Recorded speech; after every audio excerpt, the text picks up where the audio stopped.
Well, thank you for being here. I know we've got some really good sessions, as we were talking about, all at 1:30. So I'm glad we're recording this today. But we'll start with introductions. I'm Michelle Dosa. I'm from University Hospitals up in Cleveland, and I'm the West Market Director for Radiology. And I have here I'm Josh Zinkan. I'm the client executive for HTM, or Healthcare Technology Management.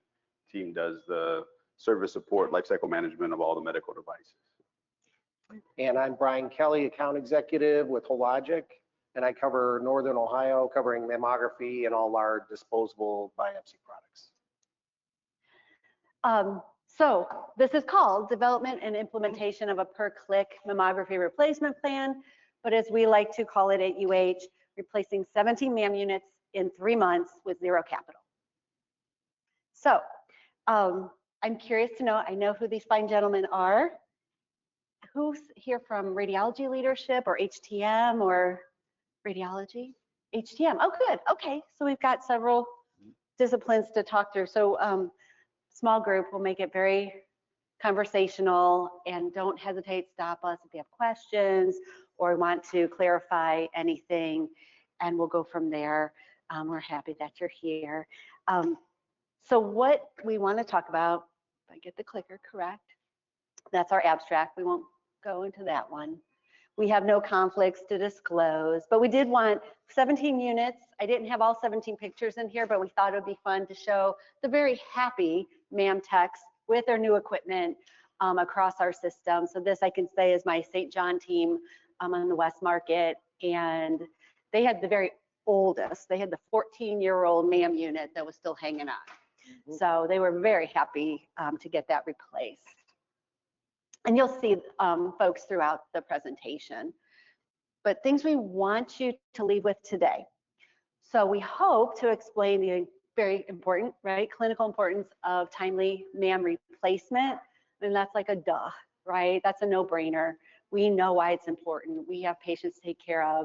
Can't have sloppy technology, inaccurate readings, image quality issues. We got to have great outcomes in that space. And so we know we need great equipment all the time. We're going to talk about, Josh is going to, or not Josh, I'm sorry, Brian's going to do a lot of the per-click payment model discussion, but give you a sense of what that was about for us, and then how we got to use it here at UH. We're going to talk a lot about the key roles of the teams that got together to make this happen. So from the initial governance structure, and Josh is going to talk a lot about that, how we got to this point to even be able to do this. And then the implementation teams, the Treasury teams, the folks that were on the ground making the 17 replacements happen. Of course, the milestones, right? We always talk about our wins. We talk about the things we learned that we didn't think about when we were going through the planning phase. So we'll touch on those. And then just see, can this be scalable to what your situation is, right? Depending on the size of your organization, what you're looking to solve for, can this work for other things? So there'll be a lot of conversation around that too.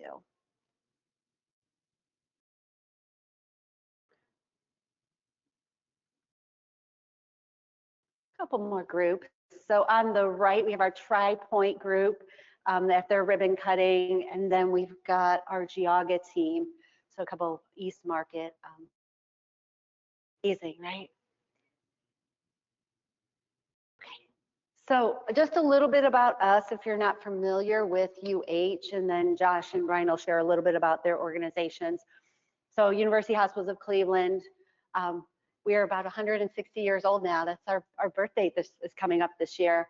So we've been around for a long time in Cleveland. We know the other folks that are in Cleveland, right? We always hear about those that shall not be named.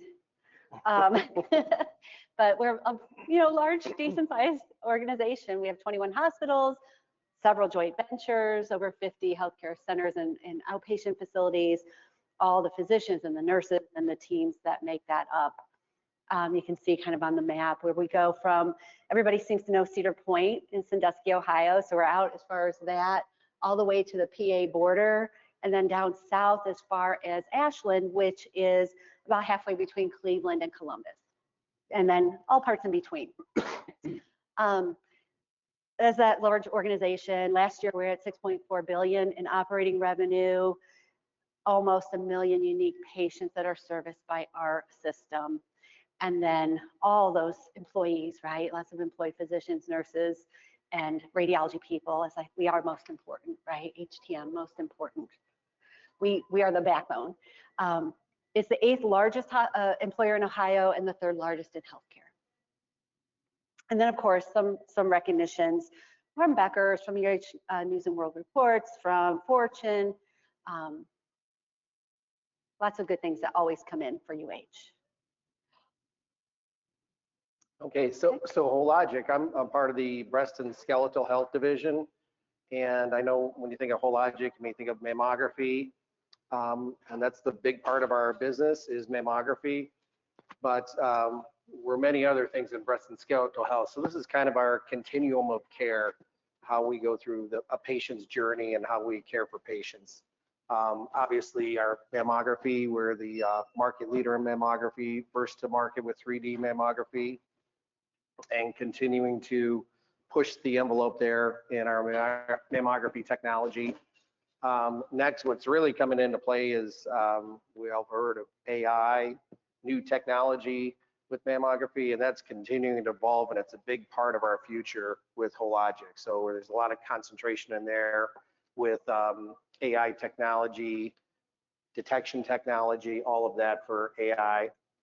And then we move on to our biopsy systems. So we're fully integrated with breast biopsy stereotactic systems, and we're the only OEM that is also do the breast biopsy products. So we're fully integrated with the machinery as well as the biopsy equipment.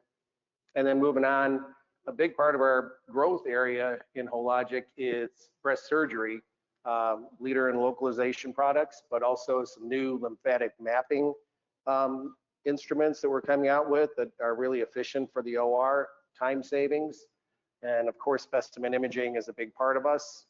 And Hologic was founded on DEXA. So DEXA is still an integral part of our company, and we're continuing to invest in that area as well. And then everything here is Sure Care service. We support all of our equipment with our own service organization.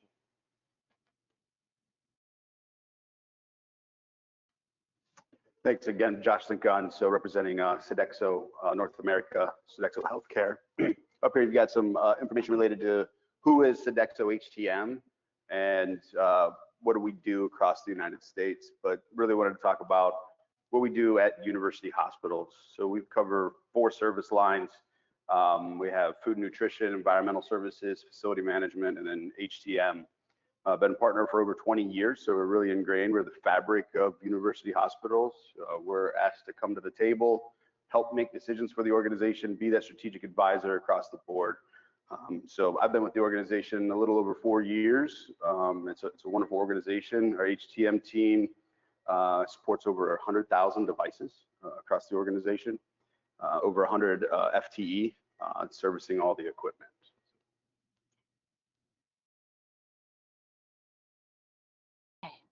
So to kind of share where we were, where we are as mammography before we started this project, we do have 38 MAM units across our system. Some sites are screening only with 1 unit. Some sites are full-blown breast centers, which equates to about a little over 140,000 exams annually between screening, diagnostic, and procedures. We have a group of about 25 radiologists, give or take, right? We comings and goings that read breast for us. And then we've got we were the first in Northern Ohio to offer the 3D tomo. So again, I kind of think that sets a tone for being innovative and wanting to further breast imaging. We do have a yeah. Yes, yeah. We have just started in the last year or two the contrast enhanced mammography. We have that at a handful of locations. We have that ability to do. And then we have 1 mobile MAM that goes around doing community events, helps fill in if we have installs going on. So that is really kind of mammography across our system. I will tell you, we have 38, but the other thing is we have 1 OEM, which is great. When we look at our other modalities, we have some modalities with 10 different vendors, right? So we felt like we were ahead of the game with having one OEM. Issue is we've always gone traditional capital. And so we've got the plethora of different ages, right? 14 was the oldest one. We've got different software versions. We've got different platforms. So again, going traditional capital, we were kind of all over the board. So just want to kind of set the tone for what was coming. And then I think we're on to just kind of an overview of per click. Okay. So yeah, why a per click usage model? Per click, there's different terms for this: per click, per exam, a usage model, that sort of thing. Are anyone here familiar with these types of programs? You are? Okay. Yeah. Oh, good. Oh, good. Yeah, good. So good. Why a per click model? Well, as Michelle said, we had several systems that were outdated and aging within UH, not only on the service side, but on the technology side. So there was a lot, and they had different platforms, our high resolution versus our standard resolution. And we were having hard luck getting capital funding the last few years, as I know a lot of folks are. So that's why we started looking at, is there lease options? Is that an option? What about a per click model or a usage model? And we thought that may be a way to go as a way to procure the equipment and move forward. What it allows us to do is provides the hardware and software updates at no additional cost. We have an agreement locally with the HTM folks there at Sodexo with UH, so we were able to have, for us, we were lucky. We had a contract in place with UH for capital, and then we also had a contract in place for service that was easy for us to roll all this into. And for an operational cost, there's no capital outlay. And the most important thing we've heard was cash flow was key at UH without keeping operating margins where they need to be at. So the good thing for us on this project, that was a big thing, was not a lot of, so a lot of them were, we didn't use the term plug and play, but you know, there was some minor painting and some minor room things that we needed to do, but there wasn't a whole lot of other costs involved besides just replacing the systems. Go ahead. We're getting there. No, you're good though. Yeah, we'll get there. Yeah. No, that's good. And then of course, generally, right, why do we care that we want to be replacing things? This again, no brainers, guys, right? There's clinical drivers, and we know if you're not, I was stunned by just the fact that there are still some analog systems out there. I don't know if anybody has that experience under your belt, but it's shocking when I see some of that, right? So making sure that our technology is up to speed, making sure that we know there's reimbursement drivers, right? We know that our regulatory bodies are saying, you better get up to snuff or we're gonna not be paying you as much. But there's other things that are involved. You know, certainly quality of care, right? We wanna make sure that we're taking care of our patients. The financial drivers of, you know, when we're down because we're waiting on parts because they got something so old, or, you know, having to reschedule patients time and time again, that does not make our patients happy. And then we lose that, you know, potential leak out of the system. So there are a ton of things, including cybersecurity. And I think on this panel, Josh is probably the expert, I will say, on that. Yeah. So I know you wanted to talk a little bit about that. Yeah, just got to touch on cybersecurity a little bit. I know HTM here got probably a little bit of experience. Anybody else HTM in the room? So just one here, right? So, you know, cybersecurity of medical devices paramount. The FDA is really pushing that to have a program, remediation. How are you going to react if your organization gets attacked from threat actors, right? So, you know, speaking my experience, Hologic comes in, says, hey, you know, you have these outdated systems, you have Windows 7, XP on some systems, probably not our Mammos at this point, but, you know, I have some really old operating systems, and encourage you to take a look at, well, what's your infrastructure look like, your network infrastructure? You're very flat. So what happens is it's going to propagate throughout the system if you do get infiltrated through a MAM device or another device into the mammography system. So cybersecurity, we took a hard look at it, working with our cyber team. It's like, okay, can we do some network segmentation or micro segmentation, targeted segmentation? We weren't quite there yet. We didn't have a segmentation strategy within the organization. So what can we do? Well, you got to throw capital, you got to throw dollars at it. If we're unable to secure the network and mitigate that propagation throughout, then you have to replace the devices, upgrade the systems. And the only way to upgrade the operating systems was through capital replacement. So it's a strong driver for the replacement of this was cybersecurity. And encourage you to look at that as you're putting a replacement plan together for any modality. Bring IT in, bring cyber in. What's your ability to mitigate versus need to replace? So that's just some general to start off, but then I think we would not have been in a place last year to even consider this without having the governance in place. So we did want to share a little bit about that, because that is our step zero before any of this else, other things could take place for us. Yeah, so within your organization, governance obviously paramount in anything that you're doing, any project, but I'll talk University Hospital specific. There wasn't much structure in place 5 years ago from a capital procurement perspective. Around medical devices specifically, it's how do we prioritize? Which devices do we need to replace? Why do we need to replace them? Who gets the dollars? It was, who has the most clout? Who's the loudest voice? And that's how you got medical equipment if you needed it.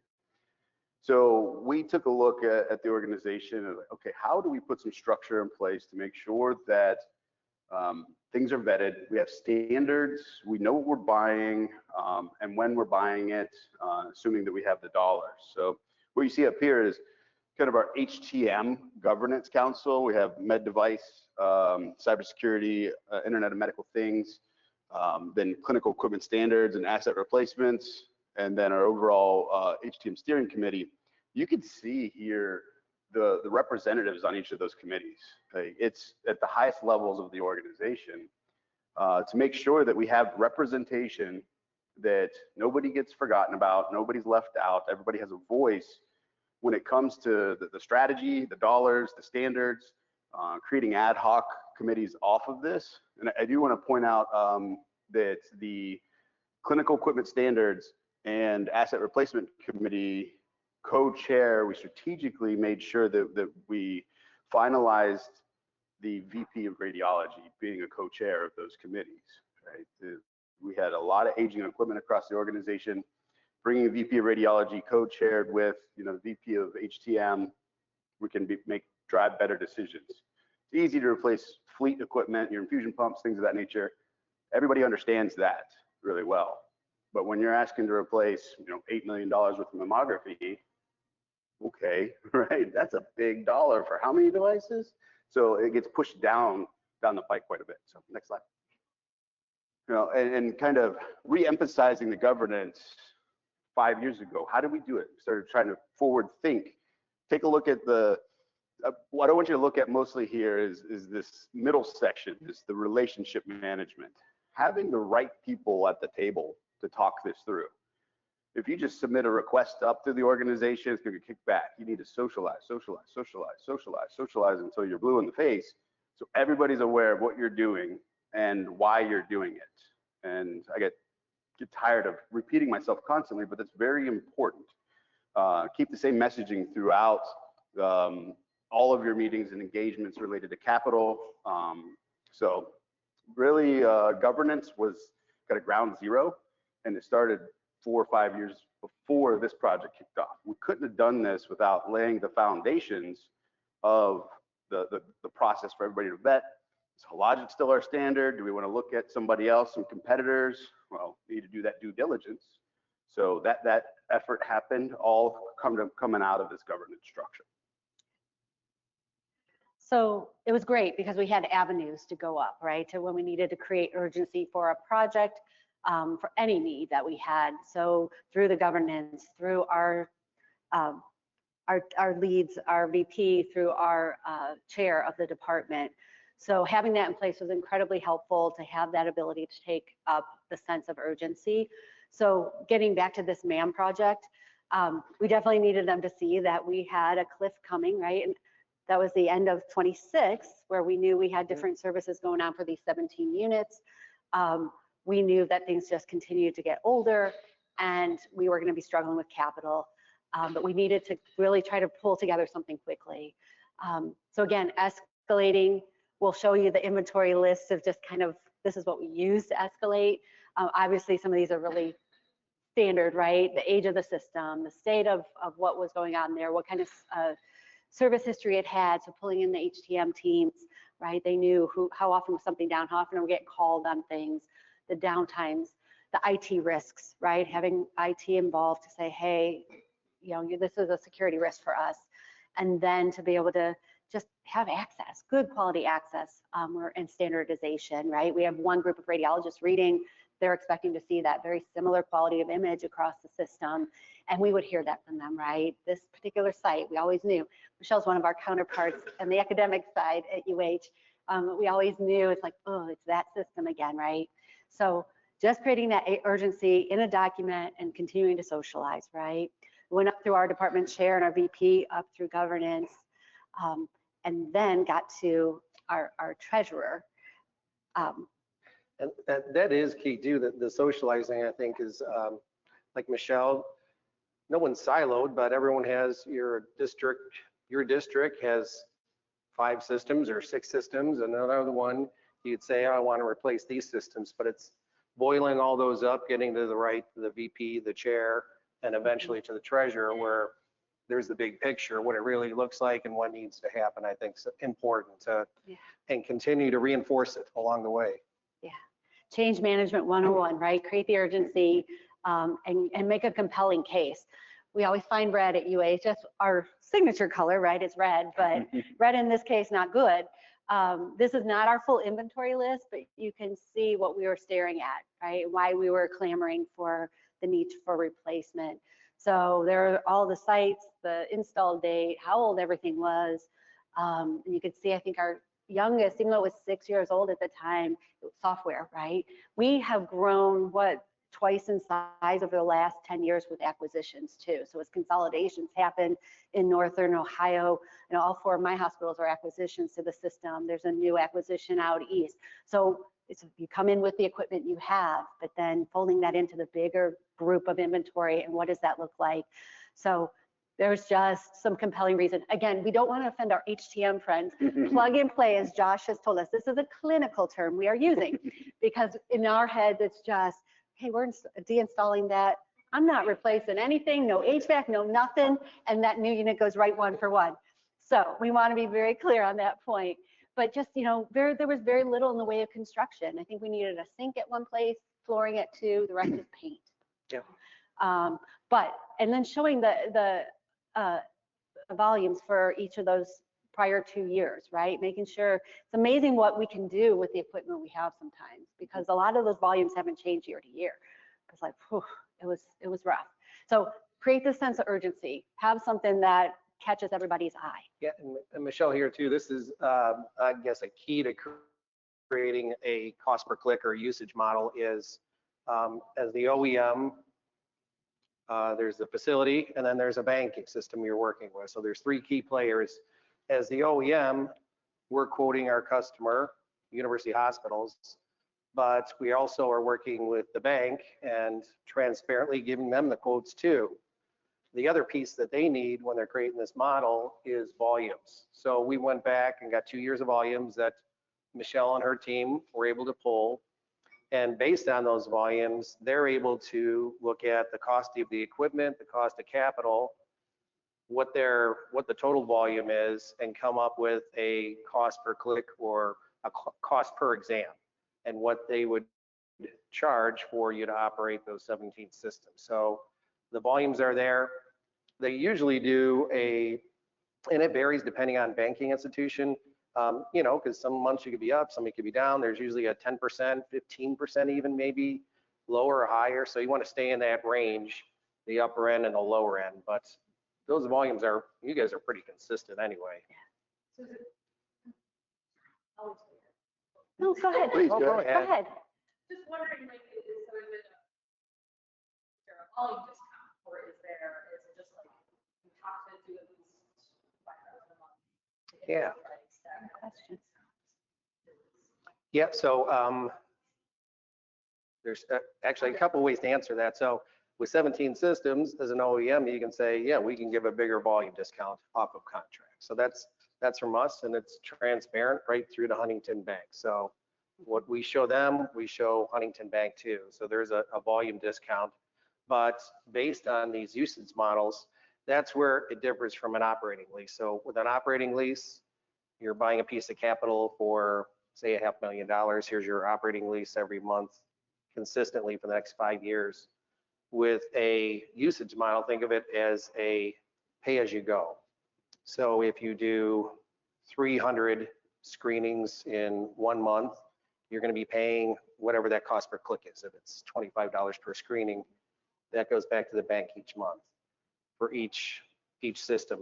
And with UH, they add them all up, so it's not each facility sending information. That was my question. Yeah. I mean, do you push down the cost, is it covering the cost to the aid or your centers, or just one invoice maybe that if you still push down the cost? That's a great question. I think because it's in the Treasury's hands, we are seeing it like a P&L from our org unit. So depending on every 17 sites, that's being reviewed and looked at in the reporting as a P&L for that, or as part of our operating at that particular site. Yeah. I don't know if there's anything. No, and if you can add have on a that, lower Brian. month, if you're only doing 200 that month, then your bill's a little bit lower that month. But your reimbursements are lower too. So they both go hand in hand, which is nice. Yeah. So yeah, 17 units to be replaced. We talked about volume discounts.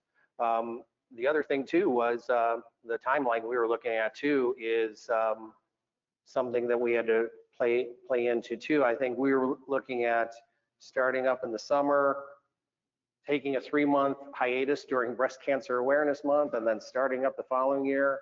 And we said, how can we improve this and really make this work? Luckily for us, the equipment itself for long-term ease of replacement, newest technology was the key driver to get everyone on the same platform. So we wanted to get them on the same platform as soon as possible. And working with the treasurer, here's some of the questions you were asking is not to exceed the lease cost. So she compared it with a operating lease to see, would this be less based on our volume? Would it be more? And with her analysis, it should be less, and there should be cost savings with the operating lease pay-per-click system than later. We'll show some data on that later. Yeah. So she did compare it to see how the two would meet.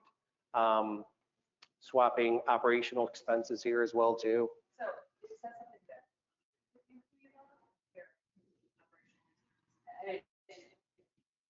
sounds like it's a really developed treasury. Yeah. Mhm. Yeah. So just curious. Yeah. No, we weren't involved in that at all. We partnered with, or we all partnered with Huntington Bank. So I think she reached out to them and said, all right, if I had 17 operating leases, what would that cost me? And she pulled in information in versus, hey, based on whatever the volume, the cost per click is $25 per click. What does that add up for a year? And in her analysis, she said it should be less with a usage model. Yeah. So that's a really We're going good to see it point. play out here. When we talk about like scalability, right? Not every organization might be set up the same way, and what kind of things to think about, right? If you're thinking about it in your organization. Yeah, our treasurer is amazing. And she has a small team, but she really did the vetting and all on her own, and then got it up to the senior level, right, for the CFO of the organization, who blessed it. This all really happened behind the scenes. Like radiology was kind of like, we know we have a need, we knew it got taken up, we didn't know what was really coming. So when we got that information that, hey, you now have 17 new units you can install, go for it, it was like the best day ever, right? Just like, are you kidding? It was hard to believe that we actually had that opportunity. But then that was when we all got involved with operationalizing it and making the plan work. So that was really our next step. We needed to pull together everybody. And even though Treasury, Finance, those legal, they had signed up the contracts, they were still involved with us because of some other tasks that we had to do to make sure this was going to work. But that's when, I don't think we started like May. May-ish planning. Yeah, we were looking at May, and as we said, we were going to take a break in the fall and then start back up again. I got with my management team and said, what can we do to help get this in sooner? And our fiscal year ends end of September. So there was an incentive on Hologic's part to say, hey, if we can get more of these in, this hits our revenue too for the end of the year. So we did offer an incentive to UH to say, we can do this with our manpower that we had available to install the systems quickly within this time frame. So there was a financial incentive for them, and for us, there was a financial incentive. So together, they really met up well, and we're able to pull this off in a short period of time. Yeah. So I don't think there's anything earth-shattering on here. You all probably, when you replace equipment, right? It's all the same folks. What really was the key was the 17 local teams, because we weren't putting 2 in here, 2 here. It was across the entire system.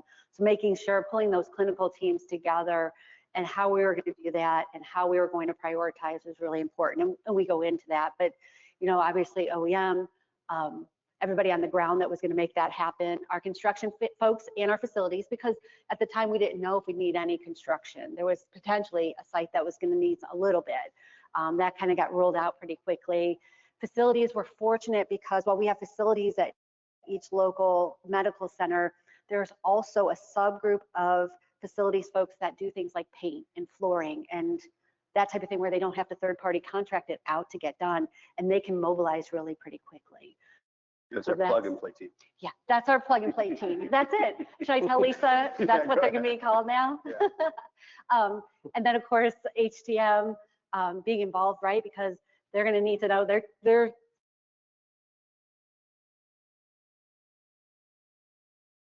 putting stickers on everything. They're inventorying everything. They're making sure we have that accurate inventory, and then PMs. And what does that look like for that team? Our physicists, we have an in-house group of 9 physicists. Again, very blessed to have that. But they're small teams, and they're covering all of the swath of land and everything else they have to do day to day. They're going to be able to do that, right? Same with our rad IT, who falls under radiology. Again, that's a huge blessing. And of course, marketing, because we want to talk about this when we're done. But just pulling that whole group together, again, nothing earth-shattering, but it was like, how are we going to pull 17 of these off? And so we had a core team. So we're really matrix, if you can imagine. We have 2 mammography supervisors that cover the one in the community, helps support community side, and then we have an academic supervisor in MAM. So those 2 work so closely together, and they work with our chair and of the department and all, and they work with all of the local teams. So they were critical to this. Getting those 2 together with a very small group, the vendor, the directors, our chief medical physicist, and really talking about how we're going to prioritize all these, because everybody was in a very different place. So we looked at backlog, right? We said a no-go, we are not moving patients. So if you have 2-week backlog at this site, we're not going to block that template until at least 2 weeks from now. We're going to make sure we're not moving patients around. Some sites had none. They could have gone yesterday, right? So it actually kind of worked out very well because it gave us a nice cadence in that way. We looked at facility needs, right? We didn't want to overburden that facility team. We knew everybody needed paint, but what if you need something else back to back to back might cause them grief. Looking at applications. So this just worked out well. Some of our sites already had very similar units that they didn't need apps, but some sites didn't. And so we didn't want to overburden the application. So it worked out, we'll get to the 2 a week, right? But one that did, one didn't, was really the usual cadence. And then staffing, I didn't even know this until we were interviewing the key stakeholders for the presentation, but a couple of sites had FMLAs they knew were coming up. So they planned accordingly, right? I mean, that was a smart move. If they were struggling with that staffing at that time, we plugged them into that time frame. So it was really a lot of just talking through and folding people in and really having that conversation. And then what else might be going on at that site? Because we also have a non-obsolescence plan that we have going with 2 other vendors. So there were other projects that were happening at all these other sites as well. Didn't want to overburden that team on the ground. Yeah. So, you know, look, you're all here because you have some interest in this, at least in some modality. And I'll kind of advocate for our support services teams, like this group here. If you have a dream that you're going to do some of this, bring them in as soon as possible. The first people you should bring in if this starts getting any traction whatsoever. We were fortunate that we just needed some paint and some Yeah. flooring at some locations, but the more lead time you give to those that support the equipment, the better off you are. You're gonna get ahead of any of those headaches that you have down the road. God forbid you have to rip a wall out or something like that, and you're delayed 6 months, a year. So bring us in as soon as possible. And then folding in the others, right, that weren't part of the core group to bounce the stuff off of them. Right, here's our spreadsheet started off about this big. And I think by the time we were done was probably this big, right? And it really became our roadmap. So physics, right? Can you do all this work in whatever amount of time? And that's where we came up with the financial incentive. We're going to replace all these before the end of the fiscal year for our OEM. We're going to do 2 units a week.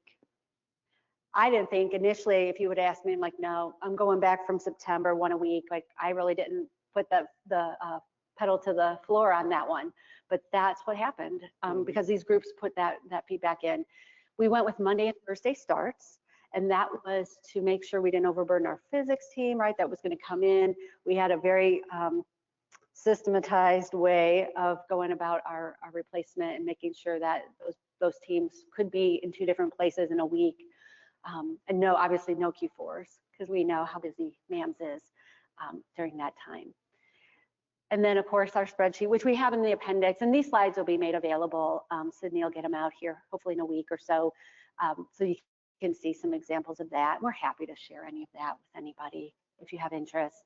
And then system-wide stakeholders. So making sure they're supportive. They went then, like the physics team went back, right, and huddled up and said, who's going to do what when? IT, who's going to do what when? And they did that work as well. And then we all came back together. So then we started July 3rd. We finished, that was the first NPHI day, ended it, right, last patient day. We're going to start that deinstall. We finished our 17th on September 16th with the last day of apps and first patient day. So that's about 11 weeks. So if you think about 11 weeks, almost 22 units. We didn't do quite 22. We did have one holiday on a Monday. So we did one that week. And then we had a week where we didn't do any. And we'll talk about that a little bit later. So just starting earlier than later for us was a great thing. And what we did to keep everybody corralled, because this was going to be several weeks out, we had a 15-minute call every Thursday morning. I think the very first one went long. It was like a half hour, and I was in my seat like, ugh, this is too long. But once we got into that cadence, every week was 15 minutes. And we had everybody showing up. It was so great because you know how that goes when there's standing meetings, right? You get some people that are there and some not. Everybody was there every single week, or they sent a designee. So it was really that team effort to make sure that that went off without a hitch. And really it was celebrating the wins in the beginning, right? How many did we get done this week? What's on the roadmap for this or last week, this week, even the following week, right? Are you ready? We were able to really correct things in real time, which was nice. That's true. We had follow-up from the week before. Anything wrong with the systems that went in? Do we need to send field engineering back out there? So it was nice to have that constant touch point to say, this is working, this isn't. Even the way, at first, the way we're sending images, there was a little bit of a disconnect between our applications and our FEs that we were able to straighten out. So in the future, everything went out as planned, but just some hiccups at the beginning, of course. Yeah, we had a site where we were replacing, but we had one of our mobile MRs there. And so like the route into the building, things like that, simple, right? And so we had that one and it was like, oh, you're not going in this way. And so that became part of the script, right? Of, you know which way you're going. You've mapped out a route. Is mobile there today, right? So just talking through it and learning from that week to week.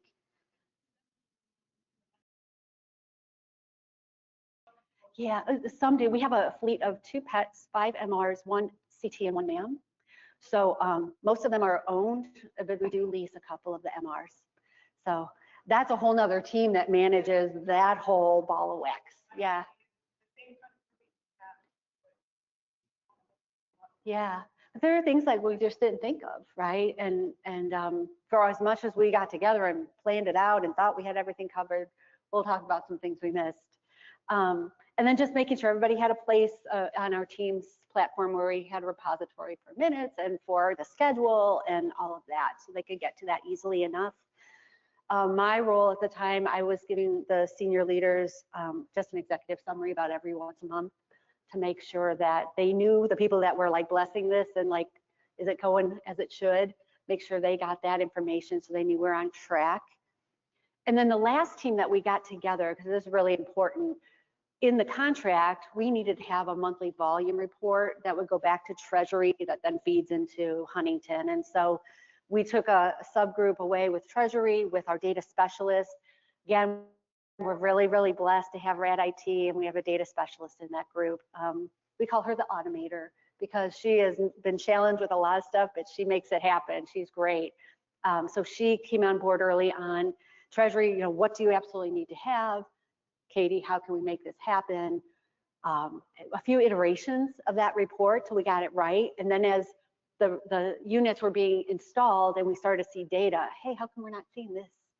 Something was missing in tracking it, right? So things like that. So we did start incorporating that into our weekly calls as well once that was set up. That data came from your, what system? From Epic. We have Epic. Yeah. Yes. Yeah.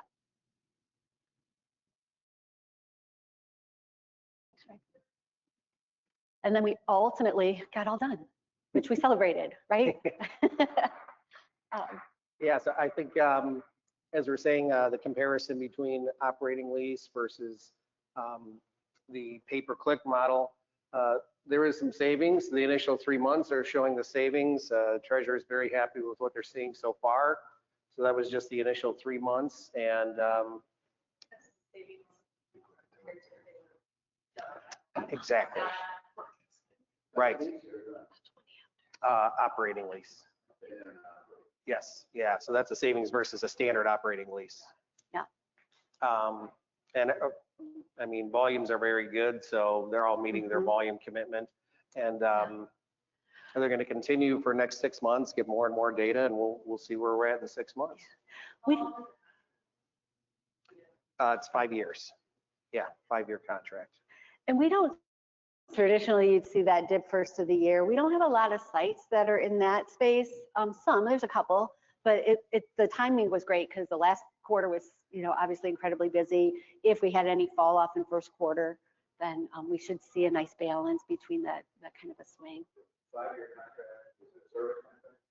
Yeah, so the service contract, Hologic and healthcare technology management with Sodexo, we have our own on the side. We did that. It's not a channel partnership. No, we did that actually 2 years ago where we do shared support. So training the engineers to do preventive maintenance on site, first look, and Hologic is a phenomenal team in Northeast Ohio. Does the any repairs, kind of second look, and it's great support there. So, yeah.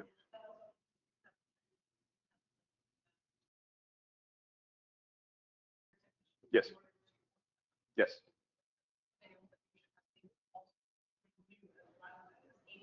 Yes.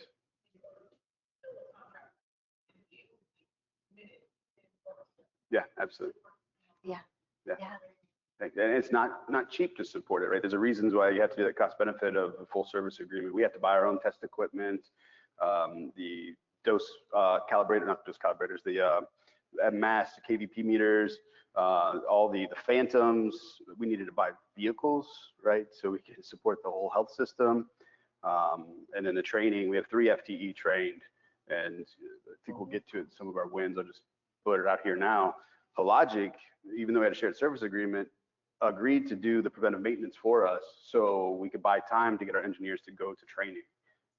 Yeah, so they're doing the work for us, but the folks that go to the training, hey, we did some shadowing at the same time. So they're coming in doing the PMs kind of pro bono. Amazing relationship and support from Hologic here at UH. And you did ask about service.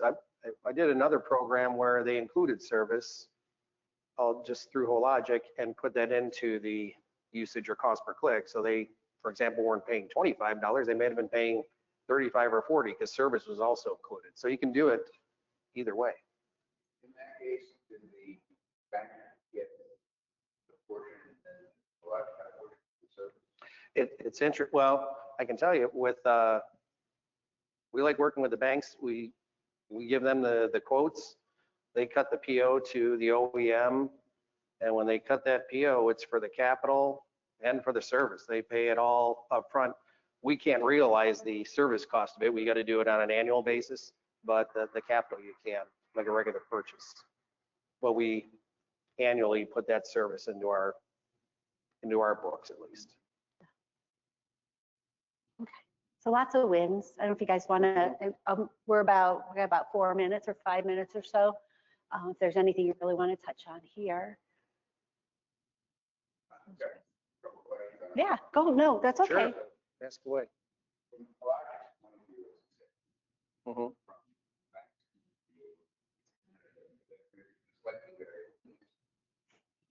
Mhm. More or less. So, but at least ends. So maybe you have a 5-year lease. Yep. At least ends, and then you own the equipment. So what happens here? That's a great point. In fact, the treasurer answered that for us. She said, if you're looking to carry equipment long-term, this is probably not a model for you. Yeah, this is for a 5-year with technology. Build an obsolescence constantly plan into changing. it a bit, Yeah, right? it's a non-obsolescence. So with technology changing every 5 years, it's more and more with all this AI and everything else. There's also a benefit of getting a 1-year warranty where you're not paying service for a year on all your equipment too. So there's some additional savings that goes into that. But yeah, if you're looking at long-term, and you can reassess this after 5 years if you want to go another year or two, that's up to the bank and the facilities to negotiate that as well too. So yeah, and that's right.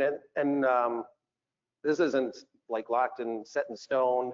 This is the program that University Hospitals has. Other ones have it where they have a buyout at the end, or they can call it whatever they want to at the end, where if you want to buy the equipment out, there's a large cost there, just like another lease. So there's different ways, whatever your institution you're working with, there's options, I think, for you to negotiate on your end. How popular is cable model? This one looks groundbreaking. It's a lot more than that. We're doing it on a regional basis. We're still trying to organize with our financial institutions locally in Ohio. This is the second one I've done here locally. One of the factors you need to make sure is you've got a big enough volume. So for 1, 2, 3 systems, it probably doesn't make sense. Above 5, the other one we had was like for 10 systems. So the larger the volume, I think the bigger the benefit. Yeah, and that's what we're doing here. You don't want to say, well, facility A is paying 40 cents per click and facility B is paying 16. It's just too complicated. You kind of put them all together, and that kind of helps even things out too. Well, that's good. Your usage, it's up at one site was over 6,000. But most of your sites were 2,000. Yeah, and it really depends on the demand. And we go anywhere from critical access out in the middle of nowhere, on the edges, to the academic center, to our main community hospitals or community medical centers. So yeah, just depending on where the population is too. How was the technologist training? Yeah, so we've been fortunate that we've had a single OEM for quite a while. If we had any disparate systems, it was most likely from an acquisition, and then those got traded out, as soon as we could. But about half of those 17 needed apps because they hadn't had that particular platform of a Hologic unit before, and the other half didn't. So really just kind of depended on, or if you had a multi-site, 2 or 3 there, one of them probably was, and the other one was just still old and hanging on, right? So it really, I don't think it was burden on the team. And then having the 2 supervisors too that are always a great resource for the teams on the ground. We're pretty fortunate. We've got for MAM staffing, where staffing elsewhere can be really a challenge. It's been pretty solid and experienced mammographers. And the interface is the same, so they're used to that. And even it's they're sending high resolution images instead of standard. So, and we've got a new CAD in place, but there's nothing on the training end that they need to click anything different unless they need to. But so all that was pretty simple. It's probably more the QC stuff, more advanced QC and some different changes here and there and some of the features, I think. So pretty minimal. Yeah. So lots of wins, but just some of the lessons learned in case you're interested in doing this. I know, Brian, you talked about the pack storage a little bit. Yeah. I think one of our big things is, from our chair of the department's actually a mammographer, a breast grad by trade, and then the chief of that section. I had them more in the executive summary side.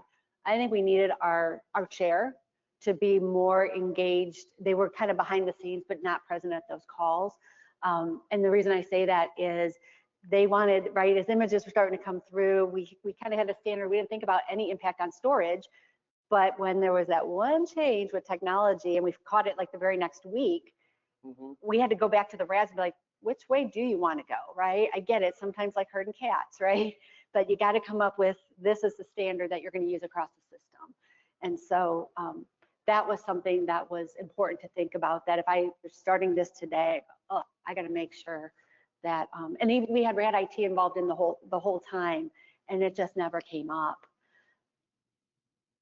We had a 1 week shipping delay. It was the middle of summer, 100 degrees out or some humidity issue. So we had to stop shipments for a good week or so. So we did build that into kind of our schedule that, hey, we may have some issues with delays. Let's build that time in. So we had, what did we leave, like 3 weeks at the end of the year, and just in case. So we kind of moved back a little bit, but we were able to accommodate that. So that worked out fine, really. And we were lucky too. We've got an experienced group of FEs in our area. So that's another thing. If you're thinking of doing this, talk to your OEM. If you are under a tight timeline, talk to them, and we can pull assets from everywhere too if needed. So, and I'm sure the other OEMs can as well too. If it's needed and it's something you want, ask for it. Yeah. And then something we found out the hard way. So all these units, and we usually pay ACR by credit card, right, through physics, and we only have a certain amount. So here comes the influx of ACRs. We ended up having to go back to the old, hey, finance, we need a check cut for this ACR because our credit card got maxed out. So next time we might think about that. Maybe we'll get a higher limit next time. I doubt it, but maybe. And then again, having enough bandwidth, right? Depending on what organization you have, are things in-house, are things contracted? If you had a physics team that was gonna pay per, factoring all that in. So we were really fortunate. And I'll tell you what, I thought it was gonna be a burden, but like for physics, you have to have for MQSA, you gotta do 6 surveys per, every 2 years.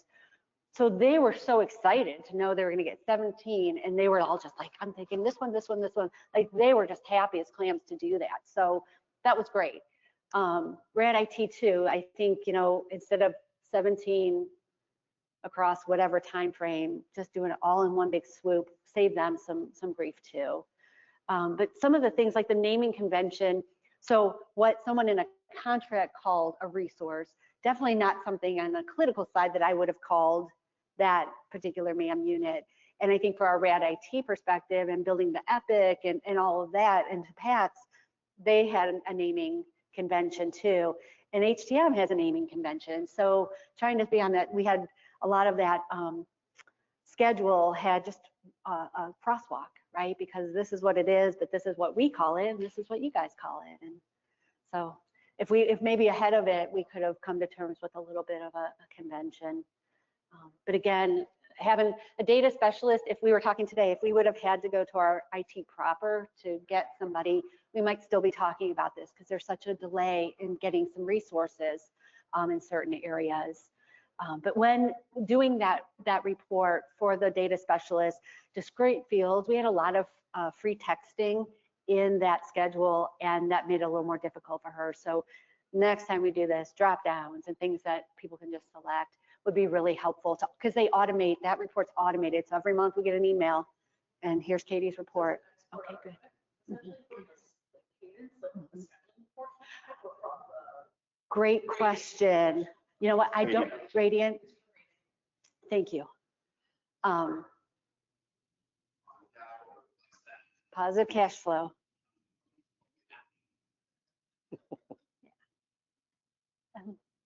So again, the biggest thing that the treasurer, when we were talking with her, again, understanding what you're really trying to solve for, right? What are you trying to do as an organization is really going to be whether or not this makes sense. refreshing equipment, things obviously, MRCTs, probably not. But we've had conversations potentially of ultrasound and C-arms. And maybe other service lines have things that they could really hone in on and see if this could work. Little or no construction, right? If you have capital constraints, who doesn't these days? Making sure that we have enough cash on hand, that work for us. OEMs that do this, because there may not be, depending on the OEM. I know we have a different OEM for portables and C-arms and such, and I don't think it's something that they've done historically, right? So they've got to explore that, but at least willingness to explore it with us. Does that matter though? I mean, because for Hologic, for the vendors to say, it's really the bank that understands what's going on. That's a good point. I think it's more awareness, right? Of that they're still getting that awareness, right? That the OEM's still getting a check, right? So if they haven't experienced it before, it's starting that conversation. Yeah, that's a good point.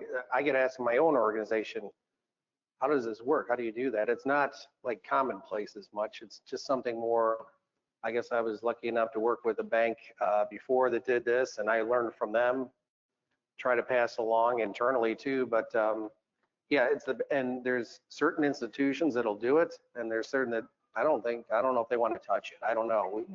Yeah.